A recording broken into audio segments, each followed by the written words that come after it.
حضرت سیدنا عمر رضی اللہ تعالی عنہ جلیل القدر ہستی ہیں جنہیں حضور علیہ السلام نے اللہ سے مانگ کے لیا۔ سارے صحابی رسول کریم صلی اللہ علیہ وآلہ وسلم کے مرید ہیں، لیکن جناب عمر میرے حضور کی مراد ہیں۔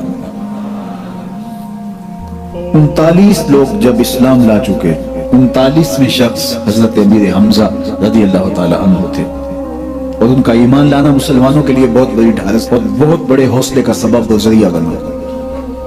تو میرے حضور نے ہاتھ اٹھا لیے، کہا اے اللہ، ایک شیر دیا ہے امیر حمزہ، ایک شیر اور عطا کر دے، اب تیری مرضی، عمر بن خطاب دے دے یا عمر بن حشام دے دے۔ حضور دعائیں مانگ رہے ہیں، اور یہ ہاتھ میں تلوار لیے غیظ و غضب سے بھرے ہوئے گھر سے نکلتے ہیں کہ بانی اسلام کا چراغ بجھا دینا ہے۔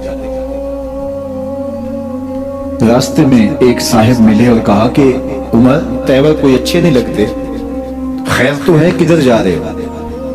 کہا چراغ اسلام بجھانے جا رہا ہوں، یہ روز کا مسئلہ ختم ہونے لگا ہے میرے ہاتھوں۔ مسکرا کے بولے گھر کی خبر تو لو۔ کہا میرے گھر کو کیا ہوا؟ کہا تمہاری بہن فاطمہ بھی نوکر بن گئی ہے رسول اللہ صلی اللہ علیہ وسلم۔ غصے سے بھرے ہوئے اپنی بہن کے گھر کا رخ کرتے ہیں، اندر سے قرآن پڑھنے کی آواز آ رہی، غصہ اور بڑھ جاتا ہے، دروازے کو زور زور سے کھٹکھٹاتے ہیں۔ اہل خانہ سمجھ گئے ماجرا کیا ہے، گرجدار آواز ہے جناب عمر کی، دروازہ کھولو۔ جلدی سے معلم کو چھپا دیا اور بہن آگے بڑھ کے دروازہ کھولا۔ کہا تم سابی ہو گئے، دین چھوڑ دیا تم نے، بتوں کی وفا ترک کر دی اور بے تحاشا مارنا شروع کیا۔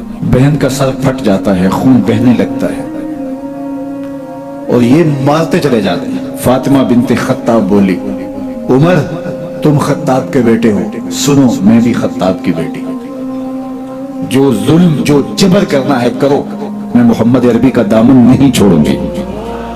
سوچنے پہ مجبور ہو جاتے ہیں وہ کون سی طاقت ہے جس نے بجلیاں بھر دی اس کے اندر۔ کہا جو تم پڑھ رہے تھے مجھے بھی سنا سکتے ہو؟ کہا تمہیں غسل کرنا ہوگا۔ عمر اپنے بدن کو دھو رہے ہیں، میرا رب دل دھو رہا ہے۔ اتنے میں معلم بھی قرآن لے کر آ جاتے ہیں اور قرآن کی تلاوت ہونے لگتی ہے۔ طٰہٰ ما انزلنا علیک القرآن لتشقیٰ، 14ویں رات کے محبوب چاند، ہم نے قرآن اس لیے نازل تو نہیں کیا تھا کہ تم مشقت میں پڑ جاؤ۔ بے تاب ہو گئے، کہا عمر کی عمر برباد ہو گئی، مجھے لے چلو حضور کی چوکھٹ پہ۔ تلوار حمائل کی ہے، بہنوئی ساتھ ہیں، اور حضور کی بارگاہ میں حاضر ہو گئے۔ دروازے کے سوراخوں سے دیکھا تو صحابہ تشویش کا اظہار کرنے لگے کہ عمر آ رہا ہے، تلوار حمائل کی ہے، ارادے اچھے نہیں لگتے۔